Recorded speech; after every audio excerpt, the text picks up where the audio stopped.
Magandang gabi po, ako po si RP Lazaro.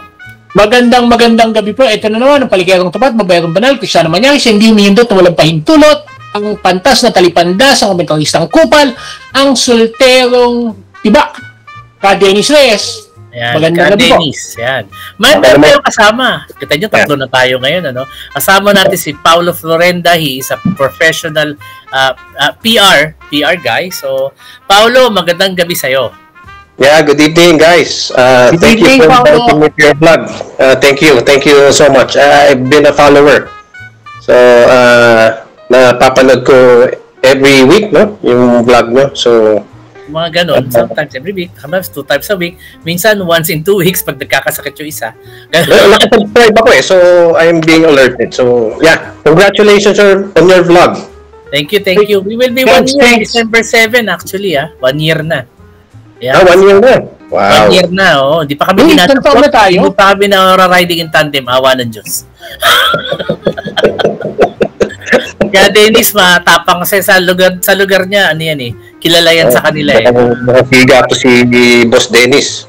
Bigatin yan. Walang kakanti dyan, takot lang nila. Actually, mas matapang siya kay merong matapang ngayon na BBM supporter. I don't know if you've heard of si Andrew Mark. Sino? Ano siya, sa Reels malakas siya ngayon. OFW siya, is a BBM supporter pero nagmumura-mura din. So medyo mabenta ngayon yung yung mga Reels niya. Andrew Mark, I think he's based in Canada and he gives his content every day. He updates his content every day. Tapos malakas siya sa Reels. Yeah, kasi he's funny. Nagmumura siya nagmumura din. Parang si Ka Dennis. Pero yung extra tips ni Ka Dennis in defense naman is just emotion lang yan. Talaga nagalit o medyo yun. Okay, it's funny, except matapang siya kasi wala siya sa Pilipinas po kaya lang. BBM siya Identified siya sa BBM camp So, yeah. Die hard. Anti-DDS pa din siya. Kaya pinapanood siya ng mga, alam mo na, galit kay Duterte. Mahirap kasi yung mahirap tulad ngayon, alam mo, hindi siya katulad ng dati na black and white Pero politics ngayon sa Pilipinas is different shades of gray. Di ba ka, Dennis? Hindi katulad dati na, may good and evil. Ngayon, hindi Everyone is good and is also evil. So, it's very hard to, Hindi, actually, ako, ang hindi ko gusto sa politics ngayon, it's emotional. Well, it's always been, di ba? Politics is always been. It's like, yung pinalakas nung Duterte, talagang social dichotomy, talagang biniyak ang kalsada na now, ang pangit na parang napakahirap maging logical na pagka sinabi mo, like, sino tong bading na lawyer? Dami sila. Alexon. DDS.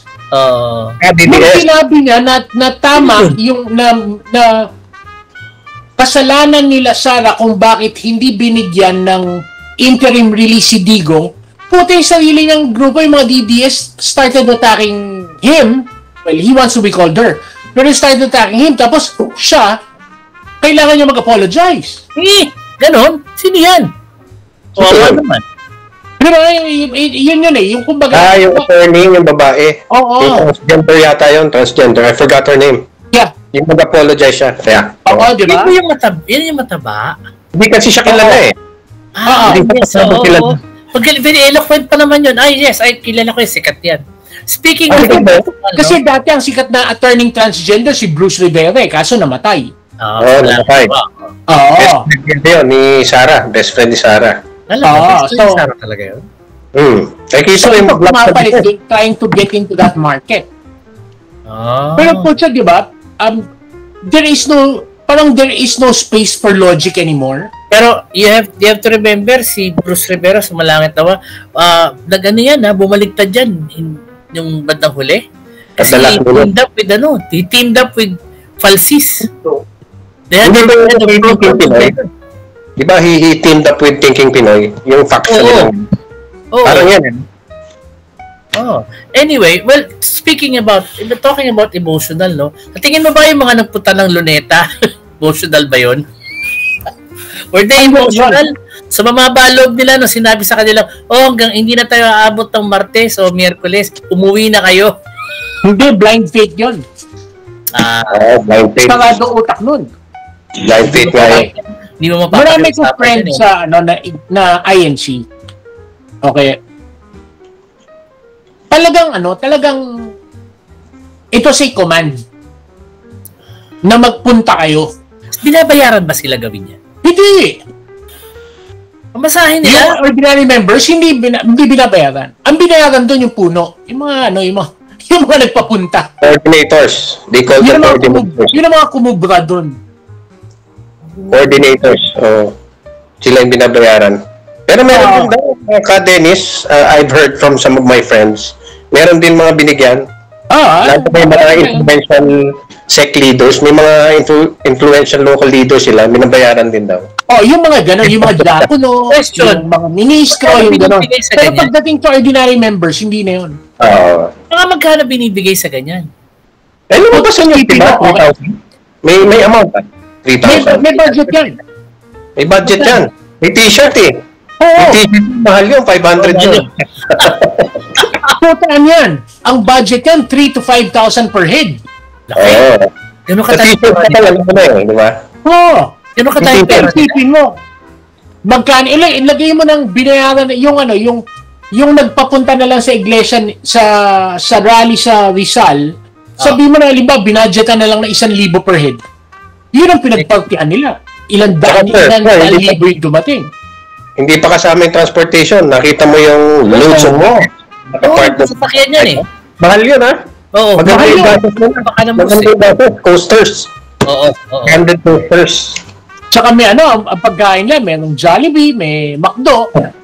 Diba? Talagang bumabaha ang Jollibee at McDo. Nakita talagang kahon-kahon daw kung dumating eh. Oo. Ano yun, puta, ilang anong tawag dito? Ilang branches ang ang nag-supply nun. Pati commissary nun, puta, sagad-sagaran. Tama. Buti pa sila, no? May observation na ako dito, mga boss. I have a good observation about this show of force ng INC. I think they're showing their force not only in the political arena, no, but also in the religious sector. Parang they're subliminally telling the public that they are now as big as and as influential as the Catholic Church. Parang gano'n na yung di ba? Actually, if you look at it, what do you think about that? Parang gano'n eh. If you think about it, kasi because of how they manage things, they're in fact more influential. Tsaka organized na sila. Teka muna, di ba 2 million lang sila? Ano no? 2 million lang sila across all over the world. Konti lang 160,000. Hindi, ganito yan Pero very organized eh. Pagka binilang mo, total buong Pilipinas, siguro 2.5, 3 million. Pero, pagka tinignan mo sa mga individual localities, like let's say Quezon City, ang boto ng INC ron, swing vote yun. Tama. Puta, hindi ka man nalong mayor sa QC pagka hindi ka binasbasan ng iglesia. Hindi ka man nalong congressman kahit saan doon, o konsihal. Maynila, ganun din. Kasi bilangin mo, ilan ang kapilya. Makati swing vote. Kasi Makati, ilan lang ang kapilya sa Makati. Mga 3-4 lang ata eh. Yung isa, nasa boundary pa ng Manila, Sikya. So, I mean, medyo ganun. May mga lugar talaga, like Pasig, hindi masyadong strategic ang INC dyan. Pero may mga lugar talaga na powerhouse sila. So, doon mo sila titignan eh. Tapos, kung senador ka, kung isipin mo, pag nilagay ka sa listahan nila, at sabihin mo we assume may 80% delivery sila. Tanginang hirap mo ng habulin nun. Diba? I mean, ibig sabihin nun, at the start of the voting, even alas 9 ng umaga, o alas 7 ng umaga, pagbukas ng election, polling place. Ng polling place. Puta, alam mo, lamang ka na agad ng 2 milyon. Diba? Kung senador ka, tangina, diba? Kung nasa survey number 13 ka, tangina, alam mo puta, tagilid siya yung 11-12, 10-11-12. Kasi lamang ka eh. Tama. Swing vote nga. Swing vote So, nga. yung mga ganon. Block vote. Yung block voting Actually, sir, nung last elections, I just wanna share this, no? Yung recent elections lang, may lumapit sa akin isang PR guy na nagbebenta talaga na, I don't know, baka ma-libel ako nito ng INC, no? Pero nilalapit No names, para walang problema. Nilalapit niya yung, kung may political client daw ako, baka pwedeng kausapin ng isang INC leader. Bibili daw ng black votes. Ibig sabihin per area. Nilalapit. Bibigay ko na lang, initials. Sige. Initials. Okay. Pag Metro Manila, ang kinakausap yung DO. DO? Si Mr. DO. District Officer. Yan. Hindi. Name ko, DO. Oo nga. Kung nga rin, District Pero Officer. tiga-INC siya, boss. Tiga-INC siya. Member siya ng INC. INC, Anak niya ang son-in-law. Okay. Ang hari. Totoo pala yun. Totoo yun. Yung nilapit natin. Yun ang nilalapitan mo. Siya pala ang May price pa nga May rates pa May pinakita sa akin. Seryoso? Iba din. Iba. May ibang rate. Pagka malalaking sekta, yung sinasabi ni Catherine na... in the neighborhood of what? In the neighborhood, ilan ang zero? 6 figures up to 7. Yeah, mga ganon. 7 figures yan. 7. Merong 6 figures Depende kung maliit yung munisipyo mo. Maliit yung yung area. Kung maliit yung area mo. Price list nilapit sa akin. Nagulat ako. Binibenta pala. Ayaw aminin pero totoo. Pero totoo ba, will they deliver if you pay? No, not entirely. Hindi rin. Kasi ang hirap dyan, ang daming scammer. Oo. Tanga na yung mga ako, visit ako dyan, yung tawag dyan, discounting tres. Kasi 3 colors Diba? Kaya ang code din sa kanila, discounting tres. Ibig sabihin na, discountihan ka ng scammer. Tanga na tatakbo pera mo. Hindi ka naman makapalag. Oo. Kasi bawal yung ginagawa nyo Hindi mo naman bawi yung pera mo. Diba? Wala namang warranty yan. May mga middleman din. Ang daming middleman. Pero yung kausap ko, boss, dalawa lang middleman. Diretso na dun sa sect leader ang tawag nila Sector. Wow. Kasi hindi ka naman, unless very close ka, hindi ka naman makakarekta Question, yung bang Judas is Lord, ganyan din ang ginagawa? Okay. The thing is, wala naman silang command vote wala sila. Oo. Pero feeling mo, okay, ang Judas is Lord, tsaka ang Elsa Joel is Lord. Hindi. Judas is Lord. Akala ko Joel is Lord Naalala nyo, di ba? Maglalabas sila ng... Lahat yan, maglalabas ng endorsement. Di ba? Pero palaging nauuna ang INC. Yung El Shaddai tsaka yung Judas is Lord, one day after maglabas ang INC, tsaka sila maglalabas on a Sunday. Kasi ang INC maglalabas on a Saturday. Yung bang sila maglalabas sila on a Sunday. Abangan nila kung sino i-endorse ng INC. They'll be endorsing the same people para pwede lang sabihin, tamo, kaya ka nanalo dahil sa amin. Pero may clout pa ba yung El Shaddai? Parang hindi ko na naririnig yung El Shaddai. Dead na si Hindi, pero doon kasi, patay na si matanda na mahina na si Mike Velalde. Pero buhay pa. Alam ko parang, wala akong balita pero parang wala na Parang wala na ako naririnig parang wala na rin. Wala akong naririnig sa kanya. Anyway, going back. Yes. Saka si Mel Robles kasi PCSO na Si Mel Robles ang kanang kamay niya Mike Velalde. Buhay pa daw. Pero dati nun, pag nakita mo, ang endorsement nila, susundan nila ang endorsement ng INC para hindi makita na walang silbi endorsement nila. Kasi wala namang command vote yung mga yun. Kumbaga, okay, the members will take it under advisement. Siguro ang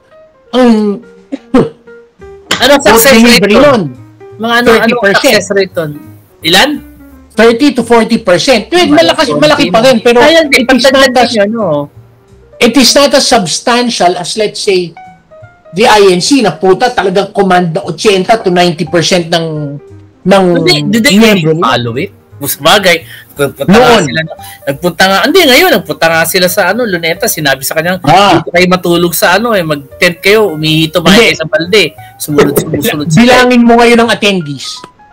Well, sabi nila 160 daw. If they were that many, why are they cutting it short? Uwi na daw Konti. Konti. Konti na yun. So, 160, konti pa yun? Yes! What they don't wanna show is that they're losing influence over their own members. Masyado ng actually, hindi ko lang isang beses narinig sa mga barkada dyan sa INC. Maraming masama ang loob, galit na galit sila dahil daw kinakaray ni Marcoleta ang simbahan sa politika. Marcoleta is using the church for politics. So they don't like him also? Parang dumalabas na ganun. Wala nagmamahal kay Marcoleta. Maniniwala ka, ang daming INC na praying na damputin na si Marcoleta Wala nagmamahal kay Marcoleta, kawawa naman. Hindi kasi it all happened nung si Jun Santos na siya yung financial head ng INC. He runs things. Okay, the thing about Jun Santos is he's such a strong arm na walang makapalag. So, kahit papano, at least, although... si Glicerio Santos, General Auditor ng INC. Pero hindi siya relative. Hindi siya relative of Di Manalos. No. He died in April 3, 2021. Okay. Sabi nila, although magkakaaway yung magkakapatid, nobody outside of the family pumapalag. Kasi ang pumalag lang yung magkapatid na Samson Si Ka Gelson tsaka si Ka Isias. Yung mga konting-konti. Pero he was keeping the religion out of politics. Nung namatay itong si Jun Santos, parang lumakas daw ang influensya ni Marcoleta sa isa or one reason or another. Now he's using the church for his political agenda, which is turning people off. Kaya pansin mo, 160 lang ang umattend sa INC sa Rizal. Ano pala yun? Well, yesterday marami-rami pa, mga 600. Yesterday 600 plus. Pero sa hierarchy ng INC, kaya nila milyon. Sa hierarchy ng INC, where is Marcoleta there? Bakit napaka-influential niya sa INC? Parang for the first time, pinayagan ng pamunuan na ang isang kapatid tumakbo for a national position. Bakit? Dati ba hindi? Bawal. Okay, ganito yan. Dati may rule yan na hindi ka po pwedeng tumakbo. Pag tumakbo ka, tiwalag ka. Bakit? Because you want to stay neutral. Ayaw nilang maano sa politics. Kaya si Rico J. Puno, 5 beses tiniwalag yan. Konsehal na Makati yun Rico J. was the only person na tiniwalag tapos binalik 5 times. Wow. Very ironic yan, Dennis. Kasi INC is the most politically colored religion that I know. Yes, Frankie. That's the thing. By making sure na wala silang member na tatakbo, okay, yung block voting nila, one, stay strong. Second, wala silang atraso. Because remember, ito yung one thing, ito yung sinasabi ni Ka LD. They still understand that the INC sa Pilipinas is still a cultural religious minority. Okay? Okay. Yung block voting nila is only to ensure that their religion, their brotherhood is protected from any attacks. Okay? That is the whole idea of it. it was not to abuse the political system. It is just that the people now, parang ang tingin, ay puta, pwede pala to. They really started abusing it. And yun yung dahilan kung bakit ngayon sila, di ba sinabi ko, aani at aani sila ng control. Sila wawaw, yan sila ano. Yes. Monopolize insurance? Yes. Isang company lang. Ito malupit. Who owns Stronghold? Sino? Sino? Marcoleta.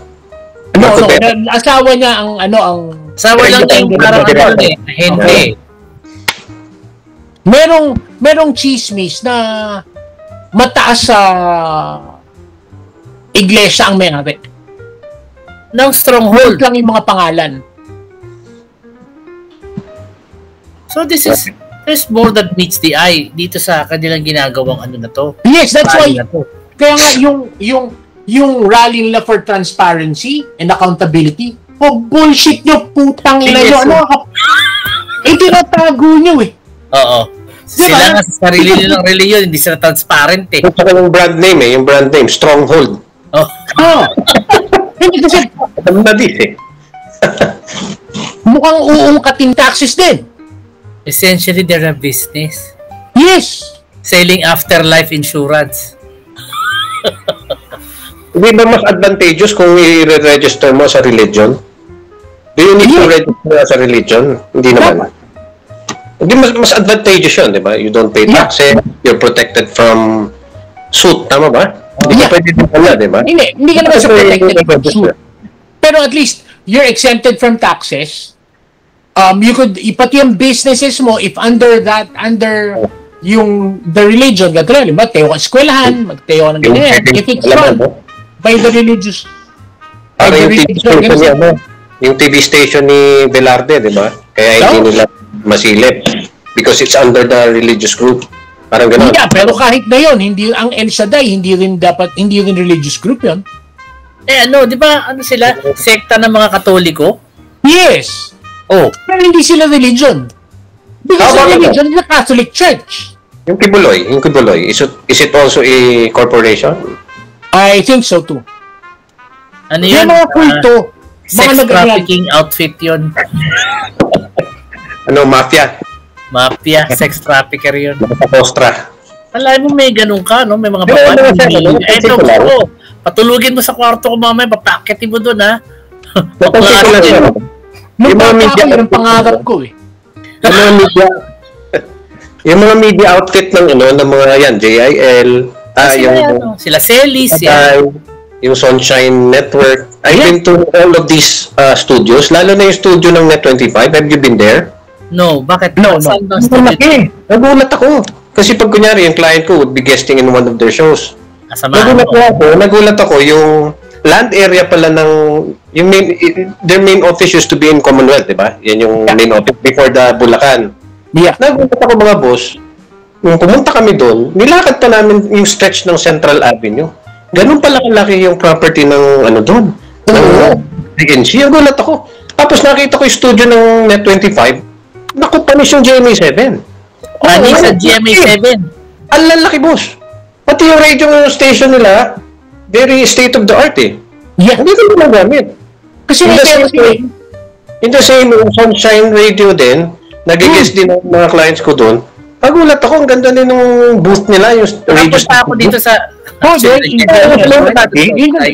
Yung malapit sa MMDA, nakapunta walking distance lang sa Sunshine diba? Creative mo yun? Sunshine Radio. Ang ganda. Sunshine. Anis yung GMA eh. Yung GMA, bulok na yung studio eh. So maraming pondo, sir. Nakikita ko. Maraming pondo. Kung gamit at gamit. Oo, ang ganda ng gamit. Pero syempre, because it's not run like a corporation, it is not run very efficiently. Sayang. Anyways, sige. Medyo bumaba na. Ay, wag ka muna, don't go offline yet, ha. So, yun. Ayan, sige. Naku, medyo marami na kayo narinig sa amin. Sa susunod please like and subscribe para mas marami kayo marinig na chismis. Ako po si RP Lasso, nagpapasalamat at salamat din kay Paulo Florendo, ang ating guest ngayon na si Mr. PR who has a lot of inside information. Maraming salamat, Paulo, at sumama ka sa amin. Thank you for inviting me. Salamat. My pleasure. Thank you, Paulo. Salamat. Sir, mga idol. Salamat. Hope to see you soon in person. Balik ka. But let's make this a regular thing. Merienda tayo minsan. Ayan. Ayan, baka naman sumakit ang tenga mo sa akin. Puta, madaldal ako kung ba... Perspective mo.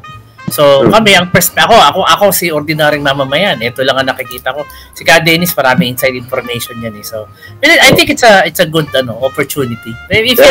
Marami akong disclaimer, boss eh. Hindi ako pwede mag-divulge ng... Hindi naman. Pwedeng tawag doon, blind item. Pwede yun.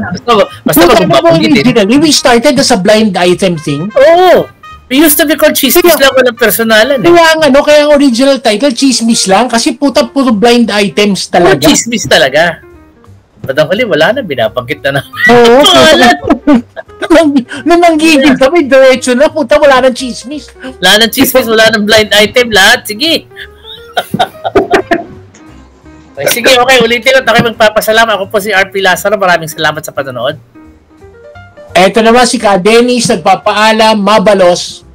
Thank you. Thank you. Goodbye. Bye-bye. Have a nice night.